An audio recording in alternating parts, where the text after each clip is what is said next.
গ্রীষ্মের বাগানে সূর্যমুখী চারার প্রতিস্থাপন করতে চাইছো কিন্তু বুঝতে পারছো না যে কিভাবে সূর্যমুখী গাছের প্রতিস্থাপন করবে। সূর্যমুখী চারা যদি নার্সারি থেকে কিনে এনে থাকো তাহলে কোন মাটিতে প্রতিস্থাপন করতে হবে, অথবা যদি বীজ থেকে চারা তৈরি করতে চাও তাহলে কিভাবে প্রতিস্থাপন করবে, সবকিছু ডিটেলসে বলবো আজকের এই ভিডিওতে। প্রথমে দেখাবো বীজ থেকে কিভাবে চারা তৈরি করতে হবে। দেখো, বীজ থেকে চারা তৈরি করো অথবা প্রতিস্থাপন করার জন্য মিডিয়াটা কিভাবে নেবে।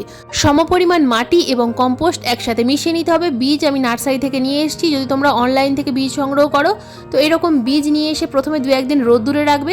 তারপর মাটি এবং কম্পোস্ট ভালোভাবে মিশিয়ে নিয়ে একটা বীজ একটা টবের মাঝখানে ঠিক মিডিল বরাবর প্রতিস্থাপন করবে। বীজ দেওয়ার পর সামান্য সামান্য করে জল প্রয়োগ করতে হবে। প্রতিদিন অল্প অল্প জল দেবে, ছায়ায় রাখবে। দেখবে কয়েকদিনের মধ্যেই কিন্তু বীজ থেকে নতুন চারা তৈরি হয়ে যাবে। যদি চারা নিয়ে আসো তাহলে কিন্তু এই সময় তোমরা চারা প্রতিস্থাপন করতে পারবে। ঠিক এই একই রকম মাটি তৈরি করে চারা প্রতিস্থাপন করবে। যদি তোমাদের বাগানের মাটি এঁটেল মাটি হয় সেক্ষেত্রে সামান্য পরিমাণ লাল মোটা দানার বালি মিডিয়ার সাথে মিশিয়ে নেবে। তো দেখো, চারা তৈরি কিন্তু আমার হয়ে গেছে। বীজ থেকে চারা তৈরি করেছি এবং চারা গাছ যখন সামান্য একটু বড় হবে তখন প্রথমে কি খাবার আমরা এই সময় গাছে প্রয়োগ করব।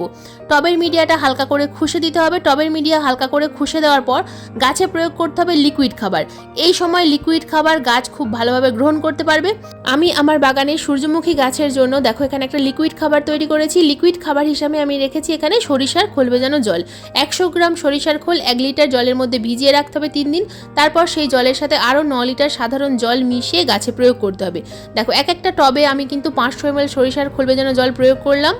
যদি জমিতে গাছ থাকে সেক্ষেত্রেও কিন্তু এইরকমভাবে তোমরা সরিষার খোল ভেজানো জল প্রয়োগ করতে পারবে। এই সরিষার খোল ভেজানো জল 10 দিন অন্তর অন্তর বাগানের প্রত্যেকটা সূর্যমুখী গাছে যদি প্রয়োগ করতে পারো দুর্দান্ত রেজাল্ট দেখতে পাবে। খাবার প্রয়োগ করার পাশাপাশি গাছে কীটনাশক এবং ছত্রাকনাশক এই দুটো 7 দিনের গ্যাপে গাছে প্রয়োগ করতে হবে, তবে কিন্তু গাছ ভালো থাকবে। না হলে প্রত্যেকটা গাছ কিন্তু পাতা খাওয়া পোকাতে খেয়ে নেবে এবং গাছে প্রচুর পরিমাণে ফাঙ্গাস প্রবলেম হবে।